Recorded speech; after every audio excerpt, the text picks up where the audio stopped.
నరసింహనాయుడు విషయానికి వస్తే ఆ ఫ్యాక్షన్ బ్యాక్డ్రాపు అవి తీసుకొని బాలకృష్ణ గారికి కథ చెప్పి ఒప్పించటం, ఈ ట్రావెలింగ్ అంతా ఎలా జరిగింది సార్ అసలు? అంటే నేను చేసే స్టైల్ కొంచెం తెలుగు ఇండస్ట్రీకి కొంచెం రివర్స్గా ఉంటుంది అనమాట.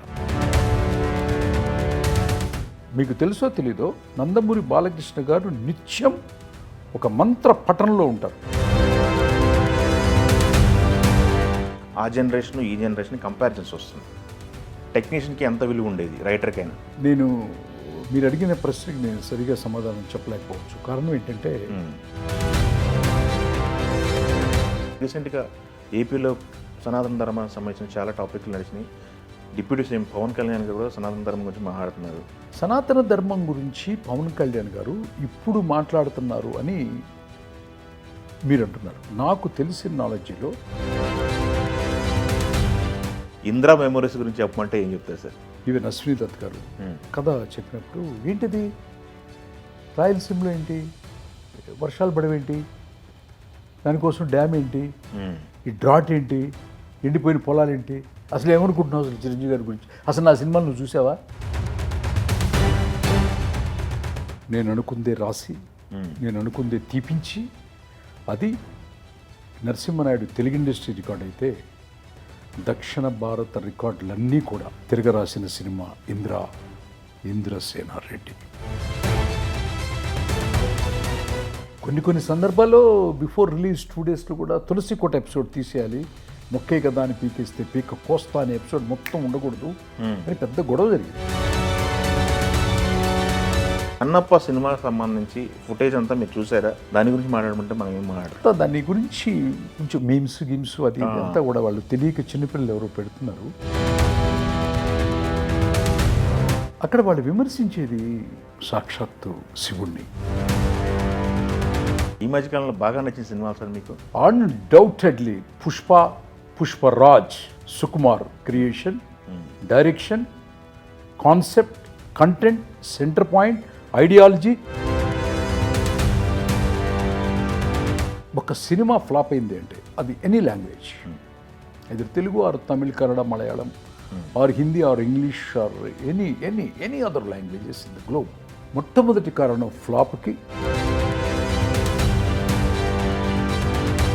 ఒక జన్మలో చచ్చిపోయారు.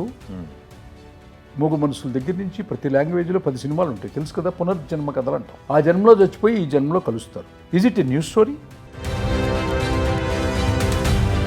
పునర్జన్మ కథలు, ఆ జన్మలో చచ్చిపోయి ఈ జన్మలో కలిశారు అనే పులిసిపోయిన కథల్ని నేను ఎప్పటికీ రాయను, నేను అసలు అది ఫాలో కాను. తెలుగు ప్రశ్నలు నమస్తే. ఈరోజు మనతో పాటు రైటర్ చిన్ని కృష్ణ గారు ఉన్నారు. ఆయన ఇండస్ట్రీకి అందించినటువంటి బ్లాక్ బాస్టర్స్ అందరికీ తెలుసు. చిన్ని కృష్ణ గారితో మాట్లాడదాం. ఇండస్ట్రీ విశేషాలు, అలానే ఆయన లైఫ్ స్టైల్ కూడా కొంత డిఫరెంట్గా ఉంది. చిన్ని కృష్ణ గారితో మాట్లాడదాం. సార్ నమస్తే. సార్ నమస్కారం అండి వేణు గారు. సార్ ఎలా ఉన్నారు సార్? బాగున్నాను. చాలా రోజులు అవుతుంది సార్ నేను చూసి మిమ్మల్ని. బయట ఎక్కువ ఎక్స్పోజ్ అవ్వట్లే, మీరు కొంత లో ప్రొఫైల్ మెయింటైన్ చేస్తున్నారు. అయినా ఊరికి చాలా దూరంలో ఉన్నారు. ఇప్పుడు మోకిలలో ఉన్నాం మనం. ఏం సార్ ఇంత దూరం వచ్చి మీరు లైఫ్ లీడ్ చేయడానికి? ప్రశాంతమైన వాతావరణం వస్తుంటే చూసాను నేను. మీ ప్రశ్నలోనే ప్రశాంతత ఉంది కాబట్టి ఒక హ్యూమన్ బీయింగ్ ఎప్పుడు కూడా సౌండ్ లేకుండా, పొల్యూషన్ లేకుండా ఈ భూమి మీద బ్రతకటం అనేది చాలా కష్టమైన విషయం. సో ఆ ప్రశాంతతను ఎత్తుక్కుంటా ఎప్పుడూ హిమాలయాస్, మిగతా డిఫరెంట్ ప్లేస్లకి వెళ్తాను. బట్ హైదరాబాద్ సిటీలో ఉన్నటువంటి ఈ వెస్ట్ జోన్ మోకిలాలో ఉన్నటువంటి పీస్, గ్రీనరీ నాకు బాగా నచ్చి, మా డాబా మీద కూడా పికాక్స్ వస్తాయి ఎర్లీ మార్నింగ్. సో అందుకోసమని నేను ఇక్కడ ఉంటున్నాను. I want to live very peaceful life, నా బ్యాలెన్స్ లైఫ్. స్టోరీ రైటింగ్ వేరు, బుక్ రైటింగ్ వేరు, మూవీకి రాయటం వేరు. కొన్ని పదాలు వింటున్నాం. స్క్రీన్ ప్లే రైటర్స్ అంటున్నారు, లేకపోతే dialogue writers separate, story line separate, ఇలా రకరకాల రైటర్స్ అనేది, డైలాగ్ రైటర్స్ సపరేటు, రకరకాలుగా వచ్చినాయి సార్. ఈ రైటింగ్లో డిఫరెన్సెస్, రైటింగ్ కొత్తగా నేర్చుకోవాలి అనుకున్న వాళ్ళకి మీరేం చెప్తారు సార్? స్క్రిప్ట్ రైటింగ్ కొత్తగా నేర్చుకోవాలి అంటే ఆ సంకల్పం ఫస్ట్ ఖచ్చితంగా దృఢంగా తీసుకోవాలి. తీసుకొని మనం చంద్రబాబు నాయుడు గారిని నేను ఎప్పుడు, ప్రస్తుత ముఖ్యమంత్రి గారు చాలా సీనియర్ పొలిటీషియన్, ఆయన్ని సైంటిఫిక్ పొలిటీషియన్ అంటాను నేను. అదేంటి పదం కొత్తగా ఉంది. సైంటిఫిక్ పొలిటీషియన్ అని మాత్రం నేను గట్టిగా చెప్పగలను ఎంటైర్ భారతదేశంలో. ఎందుకు సైంటిఫిక్ పొలిటీషియన్ అని నేను ఆయన్ని ఇచ్చేస్తానంటే, ఆయనకి పొలిటికల్ సైన్స్ ఆయనకి తెలిసినంత ఇంకా మిగతా వాళ్ళకి ఎవరికి తెలియదు. ఓకే. సో ఆయన beginning the entry to still ఇవాళ వరకు చూసుకున్నా కూడా ఆ సస్టైనబిలిటీ ఉంటుందన్నమాట పాలిటీషియన్గా. సో అది సైన్స్ తెలిసిన వాడు మాత్రమే చేయగలడు. మిగతా పొలిటీషియన్స్ కొంతమంది ఎమోషనల్కి మతమనో, కులమనో, ప్రాంతమనో, దేశమనో కొంచెం ఎమోషనల్కి దెబ్బతింటారు. సో చంద్రబాబు నాయుడు గారు సైంటిఫిక్గా పొలిటీషియన్ కాబట్టి దెబ్బతినే ఛాన్సే ఉండదు అసలు. ఓకే. ఆయన తుది శ్వాస వరకు పొలిటీషియన్గా పరిపాలించి ఒక ఐకాన్గానే ఆయన ఉంటారు. ఎందుకు చెప్పానంటే, రాజకీయానికి సైన్స్కి ఏంటంటే సంబంధం అంటారు, అదే ఉన్నది. సో మీ కెమెరా పనిచేయాలంటే అది పెద్ద సైన్స్, లైట్ వెలగాలంటే పెద్ద సైన్స్. అట్లాగే సినిమాలో స్క్రిప్ట్ రైటింగ్ అనేది ఈ భూమి మీద ఉన్నటువంటి అన్ని డిపార్ట్మెంట్లు, అన్ని జంతువులు, ప్రకృతి అన్నిటి మీద పూర్తి అవగాహన ఉండి దాని సైన్స్ చదివినటువంటి వాడు మాత్రమే గొప్ప కథల్ని ఈ ప్రపంచానికి ఒక సిగ్నేచర్ని పెట్టగలడు. ఓకే. సో అంత కష్టమైన సబ్జెక్ట్ మీరు అడిగిన ప్రశ్న. అదేదో ఎక్కడో కూర్చోనో ఎక్కడో చేస్తేనో కుదరదు అన్నమాట. మా జీవితాలు త్యాగం చేసి నేర్చుకున్నాం. ఓకే. ప్రపంచం తిరిగాం, గురువుల్ని ఎత్తుక్కుంటా వెళ్ళాం, గురువులకి సేవ చేసాం వితౌట్ ఎక్స్పెక్టేషన్. సో ఇవన్నీ కూడా నేర్చుకునే ప్రక్రియ అనేది చాలా ఇంపార్టెంట్. నేర్చుకున్న తర్వాత గురువు దగ్గరికి వెళ్ళిన తర్వాత వచ్చిందా రాలేదా అన్నది అతని సెల్ఫ్ సాధన చేస్తాడో ఆ సాధన మీద ఆధారపడి ఉంటుంది అనమాట. ఓకే. సినిమాలను చూసి సినిమాలు రాస్తారు కొంతమంది, సినిమాలను చూసి సినిమా రాస్తారు. ఓ పోలీస్ ఆఫీసర్ కథ వచ్చింది తమిళనాడులో, దాంట్లో శివాజీ గణేషన్ గారు చేశారు, తెలుగులో ఇలా చేయాలి. ఒక అడ్వకేట్ కథ వచ్చింది, తెలుగులో ఇలా చేయాలి. ఒక స్వాతంత్ర సమరయోధుడు కథ వచ్చింది, మనం ఇలా చేయాలి. ఇవన్నీ ఏంటంటే, ఇప్పుడు రామాయణం చూసాం అనుకోండి, రాముడు చాలా మంచివాడు, రావణాసురుడు చాలా చెడ్డవాడు, సీతమ్మ తల్లి చాలా పవిత్రమైనటువంటి ఇది. ఈ ప్యాటర్న్లో కథలు చేసేవాళ్ళు కొంతమంది ఉంటారు అనమాట. వాళ్ళకి ఇదంతా అక్కర్లేదు. They are the copy masters. కాపీ మాస్టర్స్కి క్రియేటివిటీ చేసే అవసరమే ఉండదు. వాళ్ళు కూడా నెంబర్ 1 స్థానంలో ఉంటారు. ఓకే. ఉంటారు.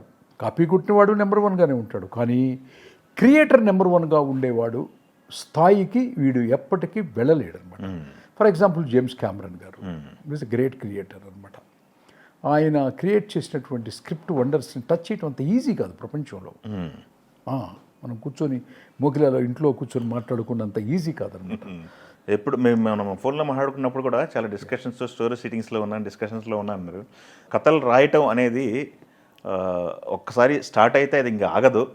ఏంటి ఇప్పుడు ఎన్ని కథలు ప్రిపేర్ చేస్తున్నారు, ఏంటి ఏ జోనర్లో ఉండబోతున్నాయి? మీ సినిమాలన్నీ చూసుకుంటే కూడా ఒక డివైన్ కనెక్టివిటీ ఉన్న సినిమాలు ఇప్పటివరకు చూసాము మేము ప్రేక్షకులకి. నెక్స్ట్ రాయబోయేది, రాస్తున్నది కూడా అదే జోనర్ సార్? నేను చిన్నప్పుడు నేను చదువుకున్నటువంటి గురుకులం దగ్గర నుంచి నా ఎడ్యుకేషన్, నా జీవన విధానం, నా రచన అన్నీ కూడా మన ధర్మానికి కాపాడటం కోసమే ఉంటాయి. అది ఇవాళ కాపాడతారా, సినిమా రాసి కాపాడతారా, నిజ జీవితంలో కాపాడతారా అనేది కాదు. తుది శ్వాస వదిలేంత వరకు కూడా మన ధర్మాన్ని ప్రచారం చేయటమో, మన ధర్మాన్ని నెక్స్ట్ జనరేషన్కి అందించడానికో కథ రాయటం, బ్రతకటం, ప్రవచనం చెప్పడం జరుగుతుంది. అదే పందలో ఇంకా రాబోయే కూడా అలా సినిమాలే. తుది శ్వాస వరకు సనాతన ధర్మం యొక్క విలువలు చెప్పటానికి చదువుకున్న గురుకులం దగ్గర నుంచి తుది శ్వాస వరకు నా ప్రయాణం, నా అడుగు ధర్మం చెప్పటం మాత్రమే. Okay, super sir. ఎన్ని సంవత్సరాలు అవుతుంది సార్ రాయటం మొదలుపెట్టి సుమారుగా? మొదలుపెట్టి అంటే నేను నేర్చుకున్న తర్వాత 99లో నాకు అవకాశం వచ్చింది రజనీకాంత్ గారితో. అది పడయప్ప అనే Tamil cinema screen play, one of the screen play రైటర్గా వర్క్ చేశాను.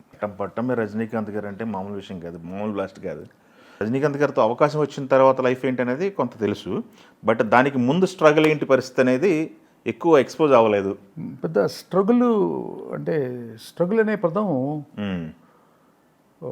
మనసుకు సంబంధించిన విషయం కదా, అయితే దేహానికి సంబంధించిన విషయం.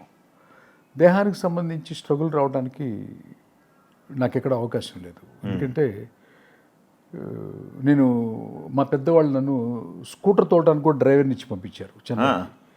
సో ఇండివిజువల్ బంగ్లా తీశారు నాకు అక్కడ చెన్నైలో. సో ఫిజికల్గా నాకేం లేదు. మెంటల్ స్ట్రగుల్ అంటారా, మెంటల్ స్ట్రగుల్ ఎప్పుడు వస్తుందంటే మనం పర్టికులర్గా ఒక పని నేర్చుకోవడానికి వెళ్ళినప్పుడు ఆ పనిలో ఉన్నటువంటి నిష్ణాతుడు మనకు దొరికాడా లేదా అన్నది మాత్రం చాలా క్రూషియల్ పాయింట్ అవుతుందన్నమాట. సో నాకు ఇద్దరు గురువులు, ఒకళ్ళు సుజాత రంగరాజన్ గారు, నెంబర్ 2 కె భాగ్యరాజ గారు. వీళ్ళిద్దరూ నాకు తెలిసిన నాలెడ్జ్లో India number 1 and 2. After that nobody. మీరు ఫస్ట్ మూవీకి రజనీకాంత్ గారి సినిమాకి అవకాశం వచ్చింది, సూపర్ హిట్ అయింది. ఆ ట్రావెలింగ్లో మీకు ఆర్టిస్టులతో కానీ మీ డైరెక్టర్స్తో కానీ ప్రొడ్యూసర్స్తో కానీ బాండింగ్ ఎలా ఉండేది సార్? ఎందుకంటే చాలా గ్యాప్ వచ్చింది, ఆ జనరేషన్ ఈ జనరేషన్ కంపారిజన్స్ వస్తున్నాయి. టెక్నీషియన్కి ఎంత విలువ ఉండేది, రైటర్కైనా? నేను మీరు అడిగిన ప్రశ్నకి నేను సరిగా సమాధానం చెప్పలేకపోవచ్చు. కారణం ఏంటంటే నా ఉచ్ఛ్వాస నిశ్వాసలో కూడా క్రియేషన్ తప్పితే ఈ మ్యాటర్స్ అన్నీ ఉండవు కాబట్టి. ఓకే. సో నేను అంతా పట్టించుకోను. All are human beings, that's all. ఎవరి డిపార్ట్మెంట్ వాళ్ళది, ఎవరి జీవితం వాళ్ళది. My department is the creation. నేను క్రియేటివిటీ గురించి ఆలోచిస్తాను. ఒక దర్శకుడితో పనిచేస్తే అతను కూడా నాతో పాటే human being, he's going to executive my script అనే కోణం చూస్తాను.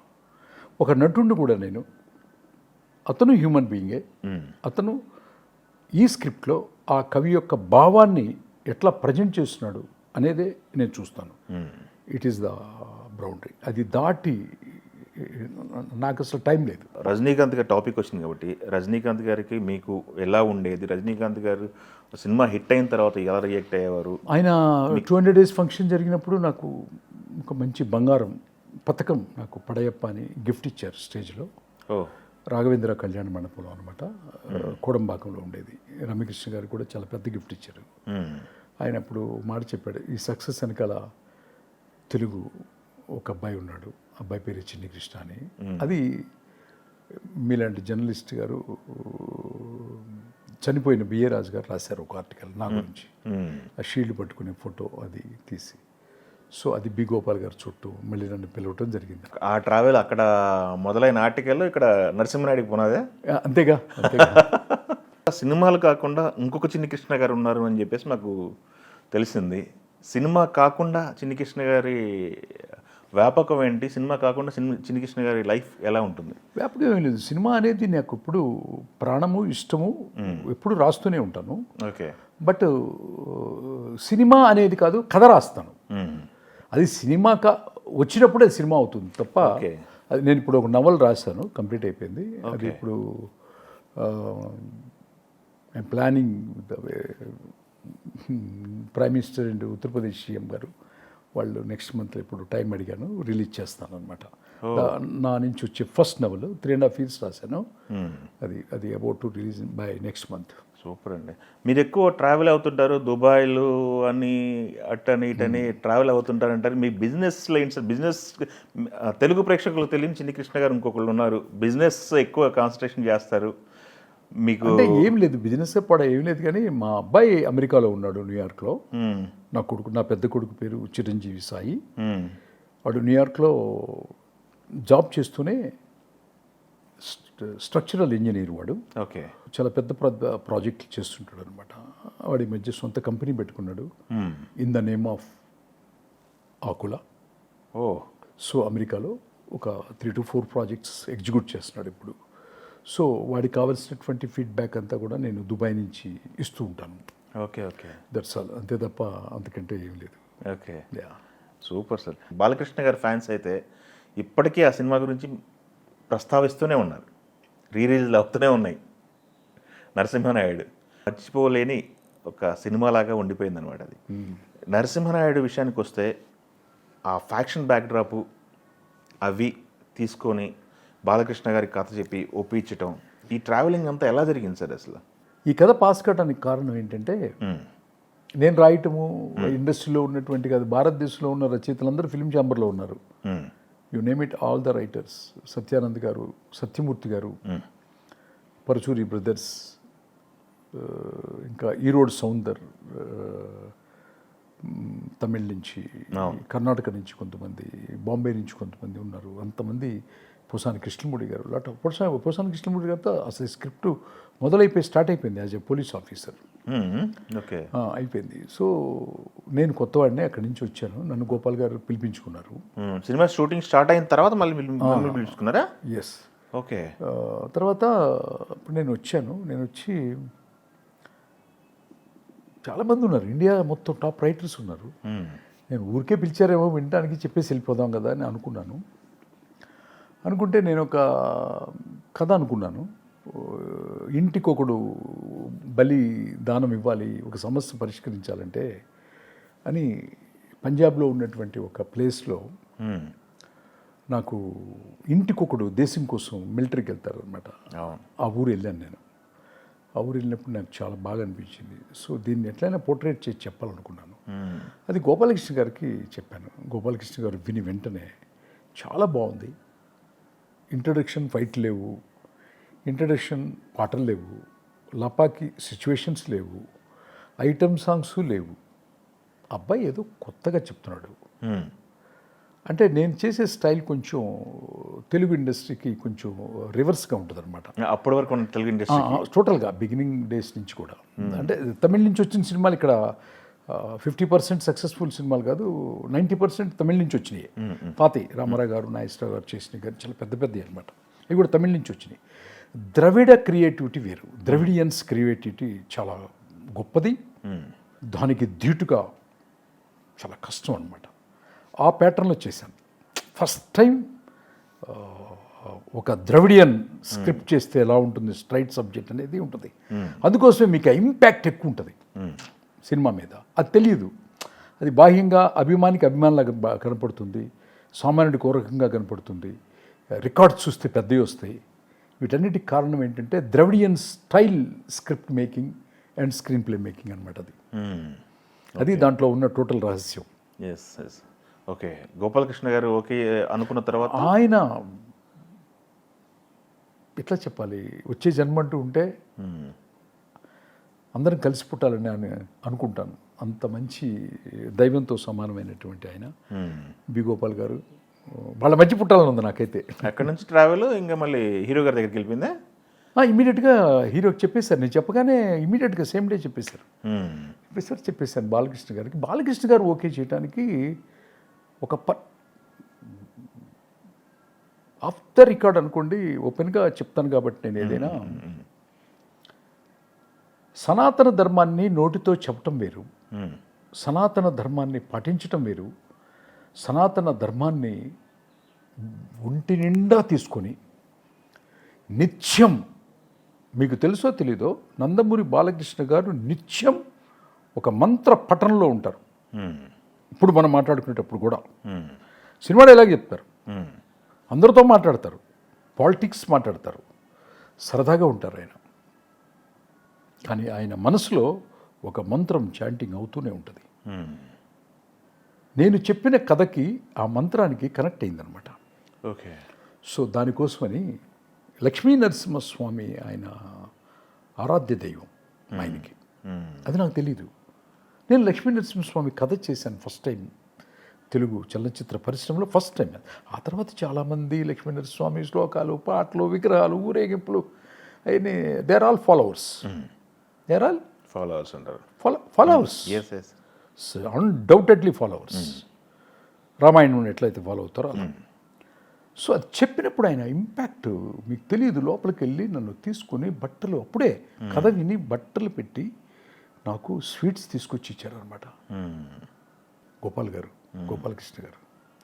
ఎప్పుడైతే ఆయన ఆయుధాలన్నీ పెట్టుకుని లక్ష్మీ నరసింహస్వామి ముందు పూజలో ఉన్నాడు అని చెప్పారో, నాకు అప్పటి నుంచి ఇక నాకు మిగతా కథ వినలేదు అన్నారు.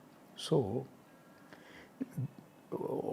ఒక పెద్ద బ్లాక్ బాస్టర్ వెనకాల ఒక దైవం ఆవరించి ఉంటుందన్నమాట. ఆ దైవమే లక్ష్మీ నరసింహస్వామి. ఆ దైవమే లక్ష్మీ నరసింహస్వామి స్వరూపుడుగా ఈ భూమి మీద పుట్టి నిత్యం ధ్యానంలో ఉండే మీకు కనిపించే బాలకృష్ణ గారు కాదు, నాకు కనిపించే బాలకృష్ణ గారి యొక్క ధ్యానం,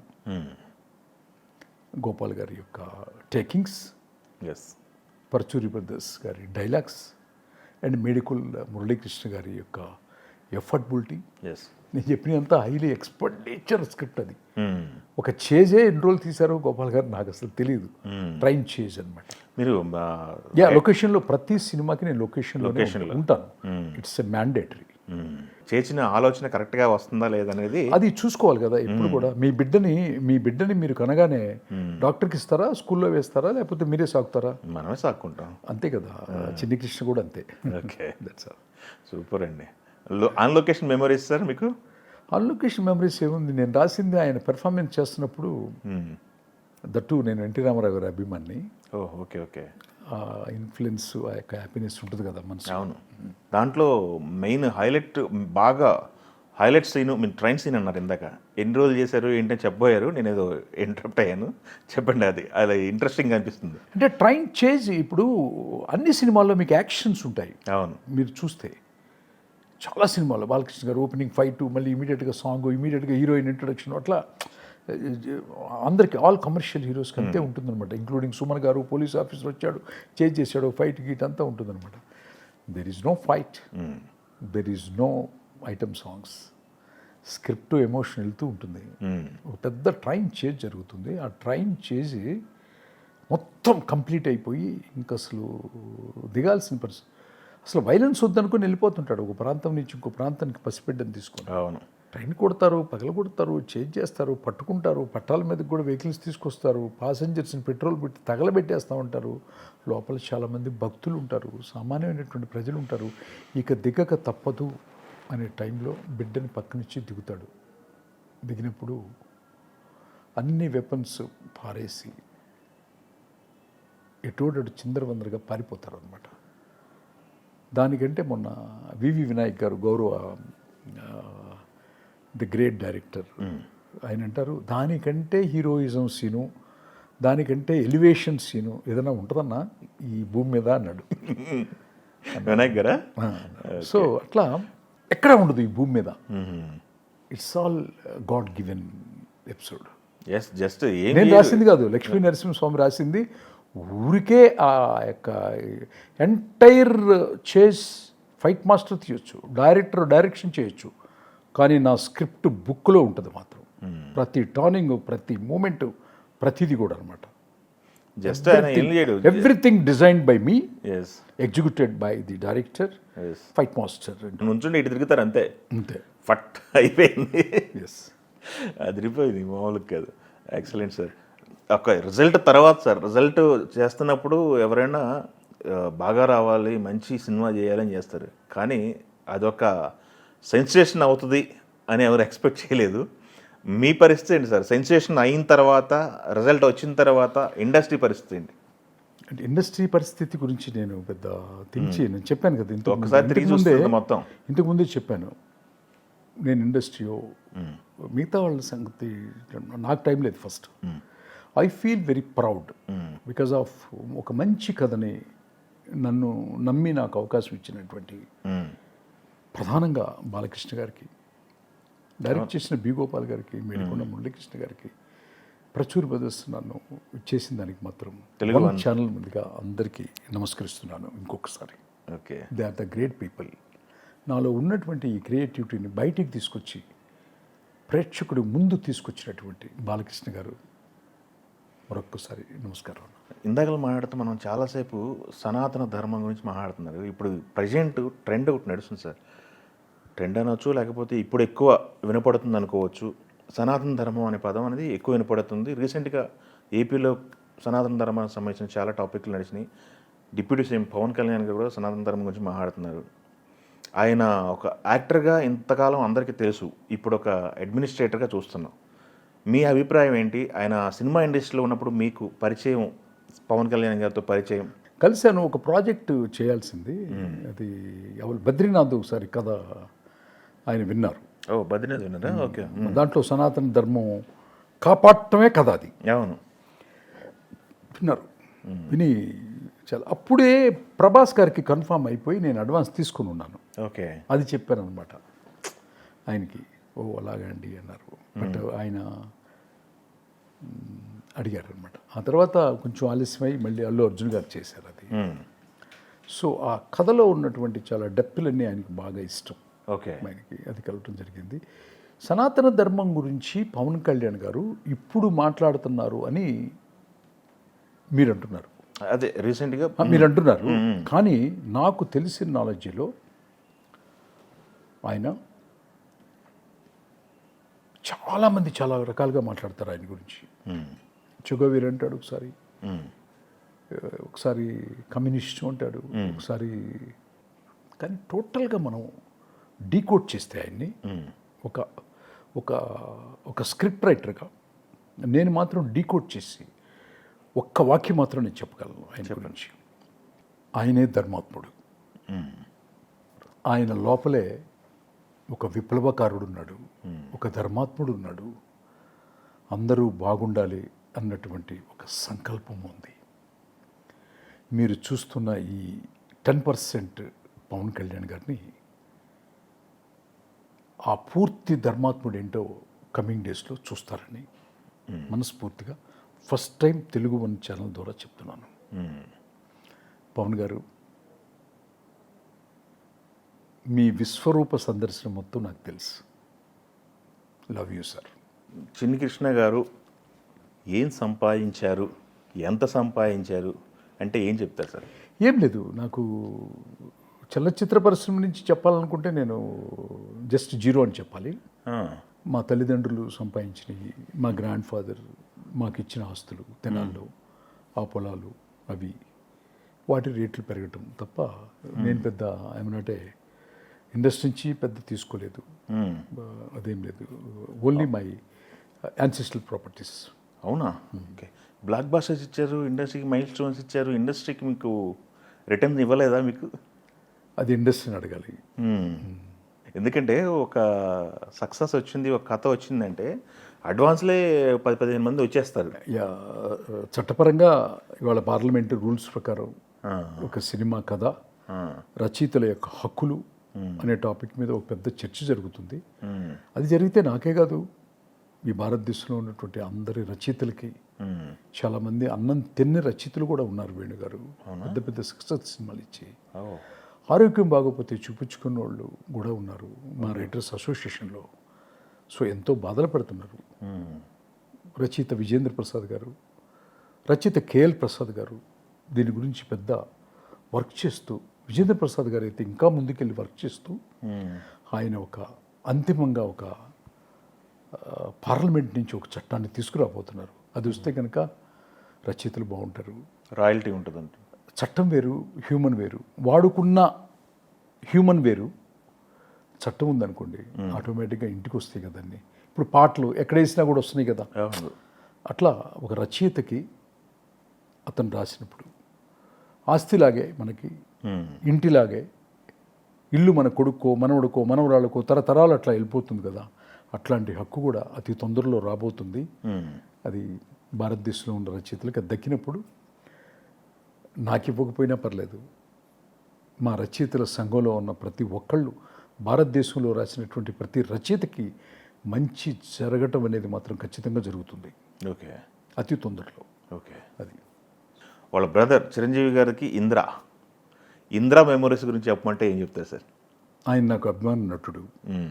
అవకాశం వచ్చినప్పుడు చాలా థ్రిల్గా ఫీల్ అయ్యాను.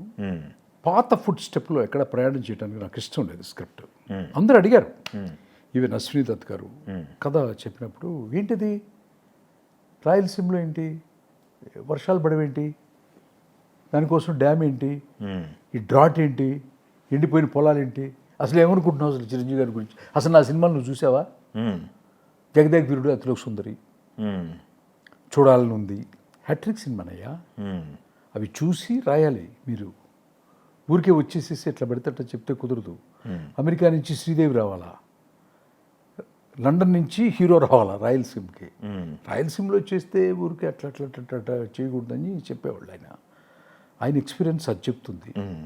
మిస్టర్ ఇండియాలో ఒక వాచ్ తీసేసి ఉంగరం పెట్టినంత మాత్రాన గొప్ప కథ అనుకొని ఫీల్ అయ్యే నిర్మాణ సంస్థలో, కండిషన్స్ పెట్టి ఇలా ఉండాలని చెప్పే నిర్మాణ సంస్థలో నేను అనుకుందే రాసి, నేను అనుకుందే తీపించి, అది నరసింహనాయుడు తెలుగు ఇండస్ట్రీ రికార్డ్ అయితే దక్షిణ భారత రికార్డులన్నీ కూడా తిరగరాసిన సినిమా ఇంద్రసేనారెడ్డి. That's all. ఎవరు ఇన్వాల్వ్ అయినా, ఎవరు సలహా ఇచ్చినా, నాకంటే జ్ఞానవంతుడైతే పదాల దగ్గర కూర్చుంటాను, నాకంటే అజ్ఞానం అయితే అతని జ్ఞానం నేర్చుకోమని చెప్పి చెప్తాను. జ్ఞానానికి వయసుకి సంబంధం ఉండదని ఏమీ చేయకుండా అవి ఎన్ని రికార్డులు క్రియేట్ చేసిందో మీ అందరికీ తెలుసు. అవును. అయితే బాగా అయినాయి అన్నమాట, డిస్కషన్ గట్టిగా అయినాయి అయితే సినిమాకి. అవుతాయి కదా, అవుతుంటాయి. బట్ వీ డోంట్ అన్నగానే I don't want to take all these advices. Never before, never again. On sets experience ఏంటి sir Chiranjeevi garu? On sets only నేను నా ప్రొఫెషనే తప్ప నాకు మిగతా ఏం లేదు. ఆయన అంటే బీయింగ్ ఏ హ్యూమన్ బీయింగ్, ఆయన ఒక చారిటబుల్ ట్రస్ట్ ఇవన్నిట్లో కూడా ఆయన చాలా ఒక పెద్ద హ్యూజ్ ఇమేజ్ ఉన్న ఒక పర్సనాలిటీ కదా ఆయన. అంటే నన్ను చాలా ప్రేమగా చూసేవాళ్ళు చిరంజీవి గారు. అట్లానే దత్తు గారు కూడా, అట్లానే దత్తు గారి మిస్సెస్ కూడా స్క్రిప్ట్ చదివింది అనమాట. కొన్ని సందర్భాల్లో బిఫోర్ రిలీజ్ 2 డేస్లో కూడా తులసి కోట ఎపిసోడ్ తీసేయాలి, మొక్కే కదా అని పీకేస్తే పీక కోస్తా అనే ఎపిసోడ్ మొత్తం ఉండకూడదు అని పెద్ద గొడవ జరిగింది. అవునా? పెద్ద గొడవ జరిగింది. నేను ఒప్పుకోలేదు, తెలుసు కదా ఒప్పుకోనని. కాకపోతే అప్పుడు దత్తు గారి మిస్సెస్ ఆవిడని అడుగుదాం, ఒక మహిళ కదా అని. ఆవిడ బాగా చదువుకున్నారు. ఆవిడ చదివి టోటల్గా స్క్రిప్ట్ చదివినప్పుడే ఆ పర్టికులర్ సీన్కి ఒక రౌండప్ చేసి పెట్టిందంట. This is the excellent scene అని. అబ్బా, అక్కడ తల్లి 9 మాసాలు మూసి కంటదురా, నీకేం తెలుసురా అసలు తల్లి హృదయం, బిడ్డ నువ్వు కన్నావా, చేసావా అని. నువ్వు ఇట్లాంటి తప్పులు మళ్ళీ చేయకుండా ఇంటి ముందు సమాధి కట్టి దాని మీద తులసి మొక్క పెట్టి నీకు ప్రతిరోజు గుర్తుండాలి అన్న మాటలన్నీ తనకు బాగా నచ్చినాయి అంట. వదిన గారికి కాల్ చేస్తే ఆవిడ one of the best sequence అని చెప్పింది. సో అప్పుడు లోపలికి వచ్చి ఓకే చేసి రిలీజ్ అయింది సినిమా అనమాట. అసలు మామూలు జడ్జిమెంట్ కాదు అయితే. సూపర్ అండి, చాలా మెమరల్ ఉన్నాయి. అయితే ఇండస్ట్రీలో ఇంకొక సినిమా రాబోతుంది, కన్నప్ప. మోహన్ బాబు గారు మీకు సన్నిహితులు, మీకు మోహన్ బాబు గారికి మంచి రిలేషన్ ఉంది. కన్నప్ప సినిమాకి సంబంధించి ఫుటేజ్ అంతా మీరు చూసారా? కన్నప్పకి సంబంధించి ఇప్పుడు వెళ్తున్న మళ్ళీ రిలీజ్కి దగ్గరలో ఉన్నాం మనం. దాని గురించి మాట్లాడమంటే మనం ఏం మాట్లాడతారు? ఆల్రెడీ 2 times కన్నప్పని గురించి మనం తెలుగు ఆడియన్స్ తెలుసు. కన్నప్పని గురించి మాట్లాడాలంటే మొట్టమొదటిసారిగా అది 30-40 సంవత్సరాల తర్వాత మళ్ళీ తీస్తున్నటువంటి సినిమా ఈ జనరేషన్కి. ఆ ప్రయత్నము, ఆ ఆలోచన చాలా గొప్పది, చాలా గొప్పది. చిన్న విషయం కాదు అది. అది దైవం వాళ్ళ మనసుల్లోకి వచ్చి చేపిస్తుంది కొన్ని పనులు. అది భగవత్ కార్యం, అది సినిమా కాదు. అది భగవత్ కార్యాన్ని ఆ మీడియా ద్వారా చెప్తున్నారు అంతే వాళ్ళు. ఓకే. సో ఆ పర్టికులర్గా వాళ్ళకి తీయాలనుకున్న ఆలోచన వచ్చినటువంటి మోహన్ బాబు గారికి, దాంట్లో ఆ పాత్ర నటించాలి అనుకున్నటువంటి విష్ణు గారికి మాత్రం నేను ప్రత్యేకమైనటువంటి ధన్యవాదాలు చెప్తున్నాను. ఎందుకంటే నేను ఇష్టపడేది కాశీ విశ్వనాథుడిని కాబట్టి. ఈ విశ్వమంతా వ్యాపించి ఉన్నటువంటి విశ్వనాథుడు, ఆ శివయ్య ఎవరో ఒకళ్ళని ఎంచుకుంటాడు అప్పుడప్పుడు కొన్ని సంవత్సరాలకి, 40-50 సంవత్సరాలు చాలామంది తీశారు. కర్ణాటకలో తీశారు ఆ సినిమా, తెలుగులో ఇంతకుముందు వచ్చింది. ఈ జనరేషన్కి తెలియదు కాబట్టి చెప్పారు. తర్వాత దాని గురించి కొంచెం గిమ్స్ అది అంతా కూడా వాళ్ళు తెలియక చిన్నపిల్లలు ఎవరో పెడుతున్నారు, వాళ్ళని క్షమిద్దాం. కానీ నటించినటువంటి, తీసినటువంటి విష్ణు గారికి మాత్రం సపరేట్గా కంగ్రాచులేషన్ చెప్పాల్సిందే, నమస్కరించాల్సిందే. ఓకే.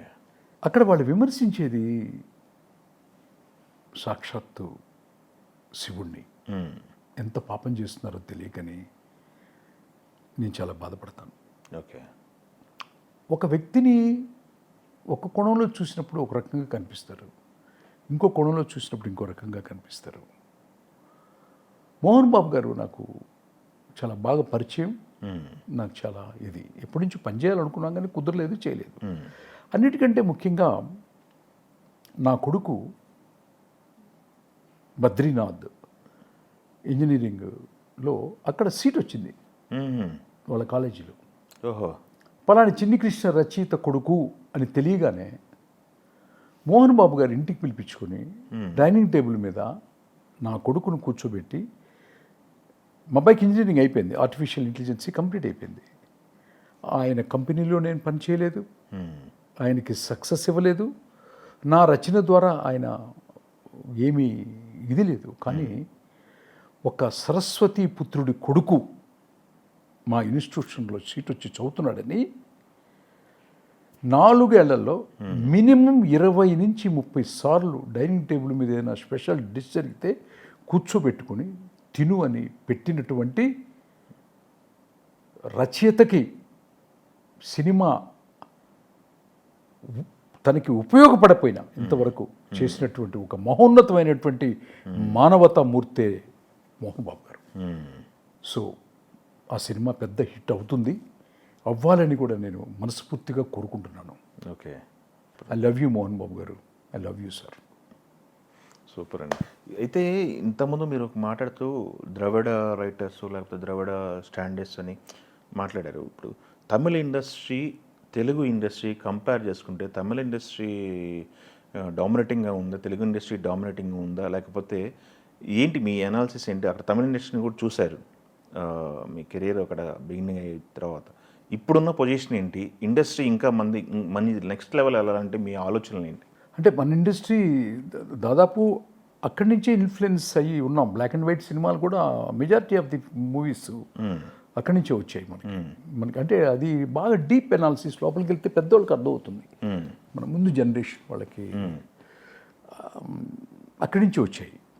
సో ఇప్పుడు నేను వచ్చిన తర్వాత మెజారిటీ ఆఫ్ ది ఫిల్మ్స్ అంటే దాదాపు 20 సంవత్సరాలు 30 సంవత్సరాలు శంకర్ గారు, మణిరత్నం గారు, దే ఆర్ ద రూలర్స్ కదా ఇండియన్ ఫిల్మ్ స్క్రీన్లో. సో క్రియేటివిటీ సైడ్ కానీ, కాన్సెప్ట్ సైడ్ కానీ, డైరెక్షన్లో కానీ ఉన్నతమైనటువంటి వాల్యూస్తో 90% సక్సెస్తో ప్రయాణించిన వ్యక్తులు. అఫ్కోర్స్ మీరు ఇప్పుడు మిమ్మల్ని ఇంటరప్ట్ చేస్తున్నాను. శంకర్ గారు, మణిరత్నం గారు పేర్లు వచ్చినాయి ఇప్పుడు. బట్ రీసెంట్ టైంలో శంకర్ గారు, మణిరత్నం గారు ఇచ్చిన సినిమాలు అపజయాల్ని చూసినాయి కదా ఇండస్ట్రీకి. వాటికి రీజన్స్ ఏమేమి సినిమాలు అపజయాలు? భారతీయుడు 2, భారతీయ 2, గేమ్ చేంజరు. ఇంకా మణిరత్నం గారి సినిమాలు చూసుకుంటే మణిరత్నం గారి ఇప్పుడు రీసెంట్గా వచ్చిన తగ్ లైఫ్ అదొకటి, దానికి ముందు సినిమా కూడా యావరేజ్గా చేసినాయి. దానికి కారణం మీరేమనుకుంటున్నారు గారు? మీ ఆలోచన ఏంటి? ఒకటే కారణం, ఈ విశ్వం మొత్తంలో ఒక సినిమా ఫ్లాప్ అయింది అంటే అది any language, either Telugu or Tamil, Kannada, Malayalam or Hindi or English or any other languages in the globe. మొట్టమొదటి కారణం ఫ్లాప్కి స్క్రిప్ట్, రెండో కారణం స్క్రిప్ట్, మూడో కారణం కూడా స్క్రిప్ట్. ఇది నేను చెప్పలేదు, ప్రపంచంలో ఉన్నటువంటి మేధావులు నిర్ణయించింది. సక్సెస్ఫుల్ సినిమాకి కారణం 1 స్క్రిప్టు, 2 స్క్రిప్టు, 3 స్క్రిప్టే. ఫ్లాప్కి 3 కారణాలు, సక్సెస్కి 3 కారణాలు. That's all. మీరు ఏ సినిమా ఫ్లాప్ అయినా మీరు డీకోడ్ చేయాల్సింది ఇమీడియట్గా. అక్కడ ఎవరు లేరు, ఫ్లాప్ అయింది. ఎవరున్నప్పుడు హిట్ అయింది. సుజాత రంగరాజు గారని శంకర్ ఒక పెద్ద క్రియేటర్, ఆయన చనిపోయారు, నా గురువు గారు. ఓకే. ఆయన చనిపోయిన తర్వాత మీరు చూడండి అన్ని అంతే. ఓకే. అంటే కొంతమంది బాధపడతారు అని చెప్పరు, బట్ నేను ఒక స్క్రిప్ట్ రైటర్ను కాబట్టి నేను చెప్తున్నాను, దయచేసి నేనేం పెద్ద రికమెండేషన్గా పెద్ద ఎవరి ఆఫీసులకో ఎవరు దీనికో వెళ్ళను కాబట్టి ఒక గుడ్ స్క్రిప్ట్ రైటర్ని నిర్మాణ సంస్థలు కానీ, దర్శకులు కానీ, ముఖ్యంగా హీరోలు డిసైడ్ చేసే ఇండస్ట్రీ కాబట్టి పెద్ద హీరోలు, దైవాంత సంభూతులైనటువంటి మీకు మంచి స్క్రిప్ట్ రైటర్స్ని గౌరవిస్తూ వాళ్ళని హర్ట్ చేయకుండా మంచి సక్సెస్లు పొందాలని మనస్ఫూర్తిగా కోరుకుంటూ, వేణుగారు అడిగిన ప్రశ్నకి మణిరత్నం గారు, శంకర్ గారు అట్టర్ ఫ్లాప్ అవడానికి కారణం ఒక మంచి స్క్రిప్ట్ లేకపోవటమే అనేది మాత్రం తెలియజేస్తున్నాను. ఇండస్ట్రీ విషయానికి వస్తే, తమిళ ఇండస్ట్రీ తెలుగు ఇండస్ట్రీ కంపారిజన్కి వస్తే మీ ఆలోచన? ఇప్పుడు పాన్ ఇండియా కదా. అవును. ఇప్పుడు పాన్ ఇండియా అన్నప్పుడు ఇక్కడ లేదు, ఓన్లీ కంటెంటే. అక్కడ కూడా ఓన్లీ స్క్రిప్ట్ ఇండియా మొత్తం పే చేసిందా లేదా, దట్స్ ఆల్. ఈ మధ్యకాలంలో బాగా నచ్చిన సినిమాలు సార్ మీకు? Undoubtedly Pushparaj, Sukumar creation, direction, concept, content, centre point, ideology, soul, everything is pakka scientific director and scientific script writer. The performance of Allu Arjun is the scale 4. పెర్ఫార్మెన్స్లో స్కేల్స్ ఉంటాయి, స్కేల్ 1, స్కేల్ 2, స్కేల్ 3, స్కేల్ 4 అని. Scale 4A. మీరు అల్లు అర్జున్ గారికి కూడా 2 సినిమాలు రాశారు కదా. Introduction first film and Badrinath. Badrinath విషయానికి వస్తే అనాలిసిస్ ఏంటి సార్ పరిస్థితి? బద్రీనాథ్ అనాలిసిస్ అంటే మీరు ఏ యాంగిల్ అడుగుతున్నారు? కమర్షియల్గా ఒక స్కేల్ అనుకున్నారు, ఒక పెద్ద స్కేల్ అనుకున్నా, ఆ స్కేల్కి రీచ్ అవ్వలేదు కదా అని.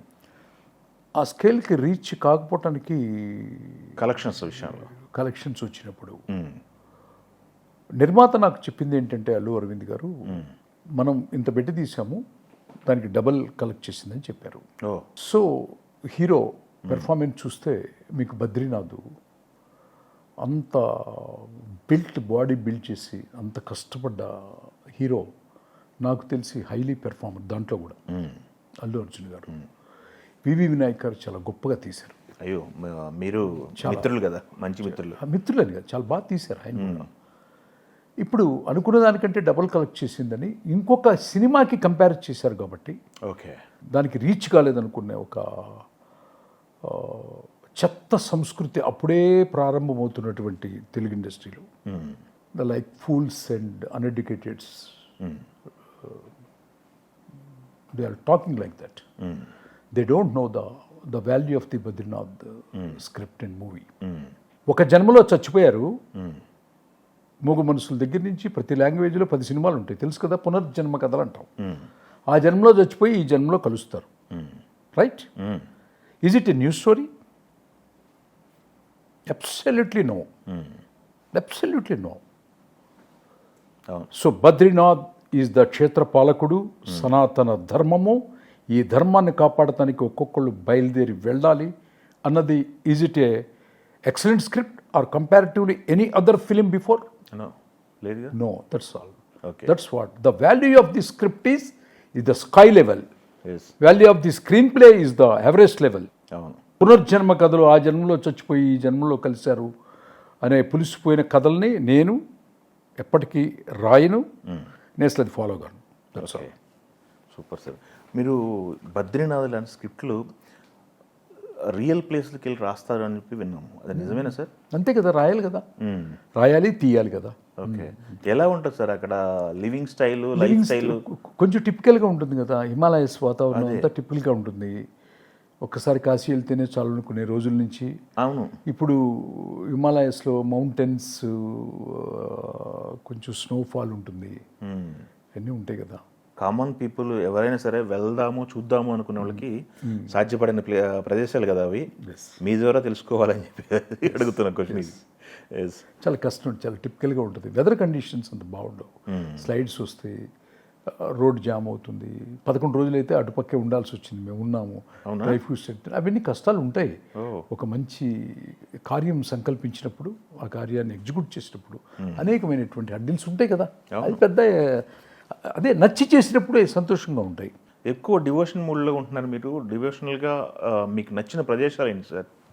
డివోషన్ మూడ్లో ఉండలేదు, ఎప్పుడు పుట్టినప్పుడు దగ్గర నుంచి చచ్చేదాకా అట్టాగా ఉంటాను కాబట్టి పెద్ద అదే దాంట్లో ఆనందం ఉంటుంది, దాంట్లో స్వర్గం ఉంటుంది కదా. అందుకోసం బయట అసలు నచ్చదు నాకు. అవునా? అసలు నచ్చదు. అయితే సార్ మనకి ఇప్పుడు మీరు ప్రతి విషయము క్లీన్గా అబ్జర్వ్ చేస్తున్నారు, ప్రతి విషయం మీద కూడా ఓపెన్గా మాట్లాడతారు. మీరు లోపల ఒకటి బయట ఒకటి మాట్లాడేలా కనిపించరు నాకు. మా అమ్మ అబద్ధం చెప్పొద్దంది వేణుగారు. కొంతమంది తల్లులు చెప్పమని ఉంటారు. ఓకే, నా తల్లి మాత్రం నన్ను అట్లా పెంచలేదు. పొలిటికల్ టాపిక్లు కూడా అనర్గళంగా మీరు మాట్లాడుతుంటారు. పొలిటికల్గా మీ ఒపీనియన్స్ చెప్తుంటారు బయటికి. పొలిటికల్ సిచ్యువేషన్, ఇప్పుడు ఉన్న పొలిటికల్ సిచ్యువేషన్ పైన మీ కామెంట్ ఏంటి? మీకు ఫ్యూచర్లో ఏమన్నా పొలిటికల్గా ఎంట్రీ లేదా పొలిటికల్ లైఫ్ లీడ్ చేసే అవకాశం ఏమైనా ఉందా? లేదు, నేను ఇప్పుడు ఆల్మోస్ట్ నేను బీజేపీలోనే మెంబర్గా ఉన్నాను. నాకు ఇష్టం, ఎప్పటి నుంచో ఇష్టం. ఓకే, నాకు పాలిటిక్స్ ఏంటంటే, ఇప్పుడు ఒక హీరో సినిమా ఉంటుంది, సినిమా డిజాస్టర్ ఫ్లాప్ అవుద్ది. ఫ్లాప్ అయినంత మాత్రాన అతను నటుడు కాకుండా పోడు కదా, స్క్రిప్ట్లో తప్పు ఉండాలి. అవును. అంతే తప్ప ఆ దర్శకుడిదో, ఆ హీరోదో, ఆ నిర్మాతతో తప్పు కదనమాట. దాన్ని కరెక్ట్ చేసుకోవాలి. ఓకే. అట్లాగే పొలిటికల్గా చిన్న చిన్న ఒక ప్రయోగం చేస్తారు వాళ్ళు కూడా, పొలిటీషియన్స్. అదేదైనా ఫెయిల్ అయిందనుకోండి, మళ్ళీ నెక్స్ట్ కరెక్ట్ చేసుకుంటారు కదా. అట్లాగే ఇక్కడ ఈ భారతదేశంలో ఉన్నటువంటి అందరూ politicians, for example Rajasekhara Reddy గారు చేసినటువంటి అతి గొప్ప పనులు ప్రజల హృదయాల్లో చిరస్థాయిగా ముద్రించుకున్నాయి. హెల్త్ 108 కానీ అవి కానీ ప్రపంచం మొత్తం చూసింది. అట్లాగే చంద్రబాబు నాయుడు గారు చేసినటువంటి అనేకమైన మంచి పనుల్ని మనం హైదరాబాద్లో ఈ గ్రోత్ని ఇది చూస్తున్నాం అనమాట. సో నేనేంటంటే, నేను రెండు పార్టీలని ఇష్టపడే వ్యక్తిని. ప్రతిపక్షాన్ని ఇష్టపడతాను, పాలకపక్షాన్ని ఇష్టపడతాను. ఇద్దరు శత్రువులు కాదు కదా మిత్రమా. అవును. ఇది యుద్ధరంగం కాదు కదా. సో ఒక రాష్ట్రానికి మంచి చేయాలి అన్న తాపత్రికంలో ఇద్దరూ ప్రయాణిస్తుంటారు. ఒక 50% వాళ్ళు చేస్తారు, 50% వీళ్ళు చేస్తారు. కాబట్టి మనం ఇంత ఆనందంగా ఉన్నాము. ఓకే. సో బోత్ ప్రతిపక్షం అండ్ పాలకపక్షం, బోత్ హీరోస్. ఎప్పుడు డ్యూయల్ హీరోస్ సినిమా చూశారు కదా, నేను అలా చూస్తాను రాజకీయాన్ని. Super super sir. అయితే ఇంకొకటి ఇక్కడ ఈ మధ్యకాలంలో ఎక్కువ సోషల్ మీడియాలో చాలా రకాల డిస్కషన్స్ నడుస్తూ ఉంటాయి. సోషల్ మీడియా ఫాలో అవుతుంటారు సార్ మీరు? అస్సలు జీరో. ఒకప్పుడు పొలిటికల్ లైఫ్ వేరు, ఇండస్ట్రీ వేరు అన్నట్టు ఉండేది, సినిమా ఇండస్ట్రీ సంబంధం లేకుండా. ఇప్పుడు పొలిటికల్ లైఫ్, సినిమా ఇండస్ట్రీ అన్నీ క్లబ్ అయిపోయి ఉన్నాయి. వాటిల్లో కులాలు అంటున్నారు, మతాలు అంటున్నారు, విపరీతమైన డిస్కషన్స్ నడుస్తుంది. ఇండస్ట్రీలో మీరు ఇట్లాంటివి ఏమైనా అబ్జర్వ్ చేశారు అసలు? మీకు ఇండస్ట్రీ పైన కూడా చాలా మచ్చలు పడుతున్నాయి. నేను ఒక రాసినటువంటి అన్ని కథల్లో జీనియస్ అని ఒకటి రాశాను. అవును. నేను దాంట్లో చెప్పాలనుకుంది ఏంటంటే, వ్యక్తి పూజ తప్పు అని చెప్పాను. ఏంటి వ్యక్తి పూజ తప్పు? ఒక వ్యక్తిని ఇంకొక వ్యక్తి పూజించకూడదు, పాలాభిషేకం చేయకూడదు, పుష్పాభిషేకం చేయకూడదు అని చెప్పా. నీ డ్యూటీ ఏంటంటే, నీ తల్లిదండ్రులను ప్రేమించు, నీ చదువుని ప్రేమించు, అన్నిటికంటే ముఖ్యంగా నిన్ను నువ్వే ప్రేమించు అని చెప్పాను. సో వ్యక్తి పూజ చేసిన ప్రతి ఒక్కళ్ళు వాళ్ళకి ఒక అనారోగ్య సమస్య ఉంది. ఏంటి? It's a disease. It's a disease. అది తరతరాలుగా రావచ్చు. ఒకప్పుడు రాజుల్ని, ఆ తర్వాత రాజకీయ నాయకుల్ని, ఆ తర్వాత సినిమా నటుల్ని పూజించే స్టేజ్కి రావటము అంటేనే డిసీజ్. ఓకే. ఆ డిసీజ్కి డాక్టర్ దగ్గరికి వెళ్ళాలి తప్ప ఇంకా అసలు వేరే మార్గం లేదు. సైక్రాసిస్ట్ డాక్టర్స్ అని ఉంటారు, వాళ్ళ దగ్గరికి వెళ్తే వాళ్ళు కరెక్ట్ అయిపోతారు. ఓకే. వ్యక్తి పూజ ఎక్కువైంది, ఫ్యాన్స్ అనేది. వ్యక్తి పూజ ఎవరిని చేసినా తప్పే. అది అతనికి లాస్ అవుతాడు. Indirectly end of the life అతను లాస్ అవుతాడు. పూజించబడ్డ వాళ్ళకి ఏం కాదు. ఆ పూజ, వ్యక్తి పూజ మీరు చెప్పింది అర్థమవుతుంది. వ్యక్తి పూజ వేరు, ఆ వ్యక్తి పైన ఉన్న ఇష్టం వేరు, కానీ ఇంకొకళ్ళ పైన ద్వేషంగా మారుతుంది అది. అదే ఇప్పుడు ఏమవుతుందంటే, ఇప్పుడు నాకు రాముడు అంటే ఇష్టం. ఏంటి, జీసస్ అంటే కోపం ఉండాల్సిన అవసరం లేదు కదా. లేదు. అల్లా అంటే ద్వేషించాల్సిన పని లేదు కదా. అవును. That's all. నేనేం చెప్తున్నా అంటే, ఇష్టము ద్వేషంగా మారే స్థితికి వచ్చిందంటే డిసీజ్ కొంచెం పెరిగిందని అర్థం. సైంటిఫిక్గా చెప్తున్నాను. I'm not talking, I'm not blaming anybody. ఆ డిసీజ్ని డాక్టర్స్ తప్ప, మెడికేషన్ చేస్తే తప్ప రికవర్ అవ్వదు. ఈరోజు మీతో మాట్లాడుతుంటే చాలా విషయాలు తెలుస్తున్నాయి. చాలా విషయాలు ఇండస్ట్రీ గురించి, వ్యక్తిగతంగా చాలా విషయాలు నేర్చుకోవాల్సిన అంశాలు కూడా చాలా ఉన్నాయి మీ ద్వారా. బట్ ఇది మొదటి ఎపిసోడ్ మాత్రమే, ఇలా కంటిన్యూ అవుతూనే ఉంటుంది. ప్రస్తుతానికి మొదటి ఎపిసోడ్కి కంక్లూడ్ చెప్దాం. Thank you very much sir. Thank you అండి వేణు గారు. మీతో మాట్లాడాల్సిన విషయాలు చాలా ఉన్నాయి. మరొకసారి ఈ ఇంటర్వ్యూ ముఖ్యంగా మరొకసారి టైం ఇవ్వాలి మీరు. ఎస్. తెలుగు వన్ ఛానల్ని వీక్షించే ప్రతి ప్రేక్షకులకి, సినీ రచయితగా పరిచయమైన మీ చిన్ని కృష్ణ నమస్కరిస్తూ, చక్కటి ఇంటర్వ్యూ జరిగిందని నేను భావిస్తున్నాను. వేణుగారు ఒక చక్కటి విద్వత్తుతో, ఒక చక్కటి ఆలోచనతో నెక్స్ట్ లెవెల్ ఆఫ్ సినిమా గురించి ప్రశ్నించారు. నేను సమాధానం చెప్పాను. ఇది జస్ట్ పార్ట్ 1 మాత్రమే. పార్ట్ 2 మాత్రం మీ జీవితాల్ని ఇంకొక లెవెల్కి తీసుకెళ్ళే ఖచ్చితంగా ఎంట్రీ అవుతుంది. బాయ్.